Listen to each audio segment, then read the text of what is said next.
I'm just going to jump right in. You're CEO of the X Games, and for those of us who maybe have not tuned in since Shaun White and Tony Hawk were doing their thing, what big changes are coming to like the frequency and the format of the X Games? Well, thanks for having me. It's great to be here, and thanks for joining this session. Yeah, just a little bit of backdrop for the X Games, if you're unfamiliar. It's a 30-year brand. It's one of the most iconic sports brands globally in the world, and in fact, you could probably count maybe on one or two hands, maybe others. And it really, created action sports. And a lot of the sports that are in the Olympics today were created at the X Games. And so the X Games, we have a sort of a new vision for the future, and we're working to launch the world's first action sports league with teams all around the world, and starting to bring X Games not just in the United States, but all around the world through partnerships with other cities, other countries. And so we think the future is really bright for action sports. We also are going to bring sports betting to action sports. We're going to bring fantasy sports, streaming, and also a big social push because our audience tends to be quite young. Mm-hmm. I imagine social is a big part of that too, getting people involved. 100%. Mm-hmm. The X Games events, famously, like some Olympic events, are judged as opposed to being timed. What role will AI play in the future of that kind of scoring? I think it'll play a massive role. I really do. And, I come from a background of subjective sports. In the sport of freestyle skiing, you have a panel of 7 judges who sort of decide who wins and loses, or in the NFL, we have referees that can often decide the outcome of a game, and sometimes inaccurately. So this has been an area of curiosity and passion for me my entire life. And so when I took the job of the X Games, I called a close friend of mine, and he's a big action sports guy, big into trampoline and trapeze. We have a lot of shared history in sports. And I said, his name is Sergey. I said, I'm going back to sports, and I'm going to be the CEO at X Games. He said, oh, that's great, Jeremy. What should we do together? I said, let's go build the world's first AI judge that's perfectly objective.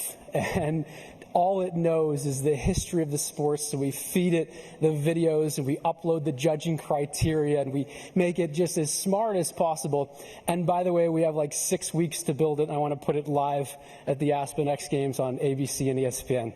And he loved the idea and started coding it that day, actually. And then it was a fun 6 week project inside of Google. And I should mention Sergey, who you mentioned. Some people might have heard of him. Who is that? Yeah, Sergey Brin.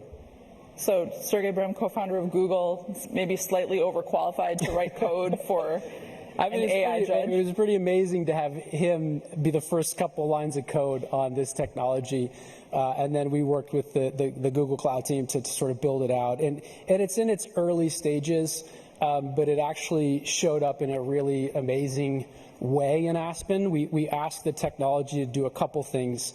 We first asked it to predict who would win and who would get second and third in snowboarding superpipe, which is a pretty hard sport for AI to judge because there's style and economies of motions and stuff. It was a fun challenge. And it was just watching practice. So on live air, the commentators went, it's called The Owl, and said, let's see what the owl thinks. And it's got a human voice. And the owl said, here's my prediction for the top 3 and why based off watching practice and the things that I know. And it nailed it, first, second, and third. So it's either awesome or really scary. Probably a combination of both, the fact that it nailed the prediction. And by the way, the prediction was not what Vegas odds had it at. And I thought that was pretty interesting to know. Wow. So part of your Renaissance life, you also played college football at University of Colorado, and part of that came in conflict with your career as a skier. You ended up suing the NCAA. Can you explain why you did that and what grew out of that? Football and skiing were my 2 sports. As I mentioned, my first Olympics was Salt Lake City before I went to college. This was my senior year of high school. And I ended that year as the #1 ranked skier in the world, and I just went to my first Olympics. I was riding pretty high, feeling great. And then I accepted a scholarship to play football at Colorado. And when I enrolled in Colorado, the NCAA said, well, wait a second. You can't play, amateur football because you're a professional skier. And I was like, well, that's sort of weird. You don't govern the sport of Olympic skiing. And you allowed Ricky Williams to play football at Texas and play professional baseball at the same time, and he made millions of dollars. So there was precedent, and also Drew Henson at Michigan. So I had no other choice but to sue the NCAA and see how far I could get in the court system. And our judge was a season ticket holder for the University of Colorado for 35 years. So we were like, this is amazing. It turned out to work against me, actually, because the NCAA is clever. And they had a restitution bylaw that said if a judge ever grants injunctive relief for a student athlete, if that decision is ever overturned, 5, 10 years, whatever, then the NCAA would go back retroactively and make the university forfeit every game and take away all the revenue generated in those years. And so in his ruling, he said, look, I can't put the university at that type of risk in my decision. But what he did do, he really started, he created a foundation for where we are today with NIL, because he was the first judge in history that said the student athletes are in fact third-party beneficiaries of the NCAA contract, which gave student athletes rights, legal rights, which they never had before. And so Ed O'Bannon and the EA Sports case, and ultimately Alston in the Supreme Court, pointed back to the ruling of Judge Hale in my case that student athletes actually were a third-party beneficiary of the contract. And now, in recent years, college athletes can benefit from their fame, their name, image, or likeness, partly because of the ground that you paved. Well, not just in another sport like me in skiing, but in their actual sport. Yeah. So, everything has transformed. I'm delighted for the athletes. They work so hard. They deserve monetary opportunities, but I'm sort of horrified by the lack of preparation and planning from the NCAA, who I think were caught completely flat-footed and spent sort of every amount of time, energy, and money fighting in the legal system to preserve amateurism, and didn't spend any of that money or any of that time preparing for the inevitable, which was going to happen when amateurism would die and ultimately we would find ourselves where we are. So I'm a bit horrified to see the lack of structure and planning in college athletics. We will take some questions from the audience at the end, so if you have questions on college sports or anything else for Jeremy, please get them ready. You went from there to the NFL, where you also played receiver, and you played for two really well-known coaches who you learned some things about leadership from. Can you explain their differences and maybe how they've changed? Sure. I was drafted by the Philadelphia Eagles, which was one of the best days of my life. My dad's from Philadelphia, and so it was sort of a homecoming in that regard. And to get coached by Andy Reid, I mean, he's one of the best coaches of all time, and to play with Donovan McNabb and Brian Dawkins, this really was a childhood dream come true. And I'm no taller than 5'9" and 170 pounds. I didn't belong in the NFL. So, just to get there was pretty amazing. But, I played for Andy Reid and I played for Mike Tomlin at the Pittsburgh Steelers. And, leadership philosophies across both of those head coaches could not have been more opposite. Andy's a top-down type of guy, so, he would motivate, not just him, but his staff would motivate the team by fear. And so what you would commonly hear is like, well, if you don't do this or if you don't do that, we'll replace you, because there's a lot of guys that would love your job, which is very true in the NFL. And what it led to, in my opinion, was a locker room full of individuals sort of looking out for themselves and a fear-based mentality. And then I went to the Pittsburgh Steelers. It was very bottoms up. And the Rooneys have owned the team forever, and they're big family people. And you really felt like you contributed to the setting the goals for the team. And it was a really connected locker room. It felt so much different. And in 2008, we won the Super Bowl with a team that I think on paper wasn't quite as good, in my opinion, of the Eagles teams. And so I think culture plays a huge role into that. And that helped to shape my thinking as a leader in business, as a CEO. I'm very much a bottoms-up guy. I'm very much hire the smartest person and get out of their way and help support and those types of things, opposed to always dictating and and telling someone what they have to do, and then leading by fear, which I think is a poor way of leadership.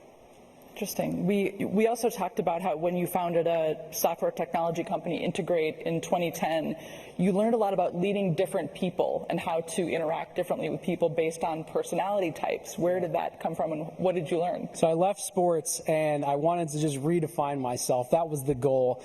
I didn't want to go to coaching. I didn't want to go into broadcast, and I wanted to get into tech. I did a Wharton program when I was in Philly that sort of led me there. And I've been an athlete my whole life, and I've never had a problem setting like a big vision and a big idea and like seeming impossible, but let's go for it. Mm-hmm. And what I found in those early days, because this was a software company of all things, enterprise software, I would, get up here and like, hey, this is what we're going to do, and we're going to change the world, and this is how we're going to do it. And half the room's like, yeah, let's go, ready to run through walls. And then the other half of the room is like just white, just ghosts. I'm like, wow, I'm really not like getting through to them. And most of those people were more like the engineers and stuff. And I just really I couldn't figure out like why we were so excited, but they weren't. And so I signed up to learn how to administer the Myers-Briggs personality test in hopes of like understanding different types of people and how they think and how to motivate them. And it was a fascinating course. It was a 3 or 4 day course.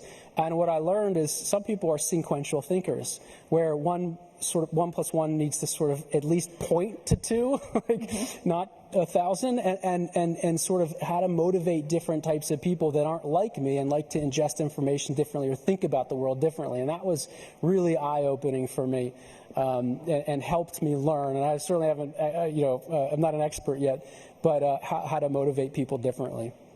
You have done a lot of charity work, and many charities rightly focus on children. Your foundation, Wish of a Lifetime, focuses on fulfilling the wishes of seniors, and it's since merged with ARP. What inspired you to focus on the elderly population? My grandfather was my first ski instructor. I was the youngest of 3, and so my mom and dad would pawn me off to my grandfather because I couldn't quite keep up. But he was a cool dude, and my mom wouldn't let us eat junk food in the house. Literally, our dessert was crushed ice and orange juice. It was crazy.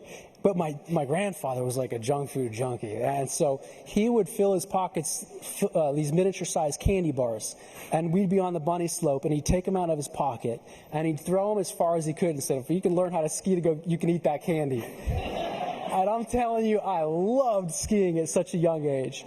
And so my grandfather was an amazing human being. I had a wonderful relationship with him and my grandmother. And I made the United States ski team when I was 15, and I went to Japan for the first time outside the United States. And I'm sitting on this really crowded bus in Tokyo, and I watched this elderly woman walk onto the bus, and I watched everybody get out of their seats and grab her arm and make sure she had a seat before the bus moved. And then they bowed to her.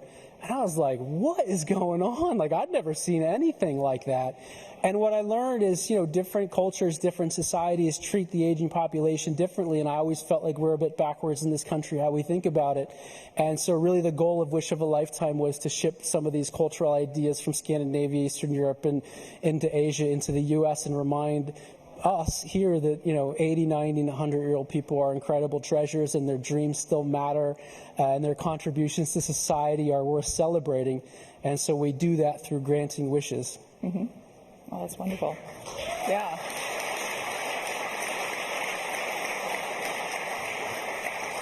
Any questions from the audience so far? I have plenty. Right here.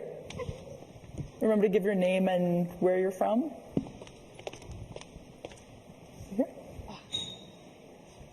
Hi, I'm Chris Connor, Colorado graduate. But I'm curious about your AI judge, which I think is an awesome idea for subjective sports. But when you mention how it predicted and beat the odds, what does that do to sports gambling and the possibility of everybody training their own models and whatever else happens? Yeah, I think it's an interesting question. I mean, you could argue that a broken clock is right twice a day. So I don't know, maybe it was luck. We'll find out in Salt Lake City. We have a Summer X Games coming up June 27th, and we're going to use it in similar ways. Really, the big goal and objective for me is to bring fairness to these sports. As sports fans, we've all seen our favorite team lose big games because of a bad human call. If there's any New Orleans Saints fans, you know what happened in 2018. in the championship game to get to the Super Bowl. It was a bad pass interference call. They literally didn't get to the Super Bowl because of a bad call. I think these moments are unacceptable, and I don't think we should live with them, especially if we have technology that can solve those problems. If there's any F1 race fans here, you know what happened in Abu Dhabi in 2021 when there was a crash at the end of the race and Max was able to change his tires, which was absolutely illegal, and admitted after the race that he won unfairly by F1. These moments should never happen. And I think now technology is finally to the point where it can help the referees, it can help the judges, not replace them, but help them. And that's the mission that we're on, with the OWL. We're obviously starting at the X Games. We're starting to work with other leagues and other sports to solve that problem. As it relates to sports betting and those types of things, not as interested in that, to be honest. But we're really, squarely focused on the fairness of all sports to make sure that the right outcome is always met in every single sport and every single moment, because the fans and the athletes deserve that. Any other questions? I have another one if we don't have one. You talked about when you were rebuilding the X Games, you had this task in front of you, and you decided to go to one specific league to sort of pattern some of the things they've done and hire someone. What was that league, and why that league? Yeah, part of when I got there was a bit of a rebuild of a team. It's a big, ambitious goal to take the X Games around the world and create the world's first action sports league with a draft and team ownerships and that type of stuff. And so 7 of my 8 direct reports are new within the last 5.5 months. And I needed somebody to run our league. And so I looked across, there's a lot of great leagues, a lot of great leaders, and I have a lot of respect for the WNBA and what they've been able to accomplish over the last, especially couple years. And so found sort of the number 2 to Kathy, the commissioner, chief business transformational officer, Annie Lakosh, and hired Annie. So Annie's been at X Games now for a little over 2 or 3 months doing amazing things. And, if you look at the WNBA story, it really, the popularity and the growth comes back to like basic principles of storytelling. Mm-hmm. They told 2 stories really well. You have a hero and a protagonist. You have Caitlin Clark and Angel Reese, and it's tried and true, and like they're selling out stadiums, and the value creation is through the roof. And so X Games, we need to get back to storytelling. You know Tony Hawk, Shaun White, but you might not know some of the prodigies today, because for the last decade we've just been sending them off jumps with their helmet on, and you don't know these athletes. Mm-hmm. And so we know we need to get back to storytelling, and we have so many compelling stories, but Annie's one example of the leadership team that we've built that are just top 1%ers in their respective fields, and I feel like we have the right team now to go drive this mission. Mm-hmm. I'll do one more. Oh, yeah, right here. Oh, wait. Sorry, wait for the microphone. Yeah, thank you. Hi, Lori White, Providence, Rhode Island. So the home of the very first X Games in 1994 and 1995. So what are you looking for in a venue for staging the X Games, and any chance you would be interested in returning to Providence? We absolutely. We would love to come back, especially because, as you mentioned, that's where the X Games was born. We've done a bid process now over the last 11 months, and we have 35 cities around the world who have bid to bring X Games to their cities, which is great. I mean, it just shows the brand recognition, love, and admiration for these sports. And so we're in that process right now, but I think the way we will evolve is, instead of one big event in winter and summer per year, we'll start with 3 in winter and 3 in summer, and they'll be in different countries. But we know we need to get back to especially the East Coast. We haven't been on the East Coast for a long time. We have a lot of great fans all on the East Coast. I mean, skateboarding culture in New York is almost second to none. It's like here, Miami, California. So we're excited to get back to the East Coast and maybe to Providence. One last question. I want you to make a prediction. In 10 years, what will have changed the most, the X Games or the NCAA? Oh, that's a tough one. Well, I don't think, the NCAA won't be here in 10 years. I don't know if that's a bold prediction or not. I don't see I think I think it's pretty clear the value of the NCAA for the last 60 years was to preserve amateurism. And that's it. And I think that was the direction of the college presidents. I truly do believe that. I'm, behind the scenes, and we're seeing the lack of leadership and connective tissue across all college athletics, because they haven't done a single thing to lead us into this new chapter of NIL, except for continue to fight legally to bring back amateurism. I'm not kidding. They're in the courts right now trying to bring it back and go back into time. But I'm excited at where we're going with X Games. I think we'll have 10 Winter Leagues teams. I think we'll have 10 summer teams all over the world. And I think we'll bring action sports back to the casual fan, where sort of, in 2010, 2011, when Travis Pastrana was doing double backflips and all these crazy things, I think we can get it not only back to there, but surpass that and make sure that all of our sports are judged fairly. And I guess the last point I would make, as it relates to fairness in sports, you mentioned sports betting. In 2018, about $400 million were bet on live sports. Today, just that many years later, it's $16 billion. And so if you want to find corruption, follow the money. So at best, humans get it wrong, but at worst, where's all the corruption that's in sports today? And we hope to help to contribute to a solution of solving that.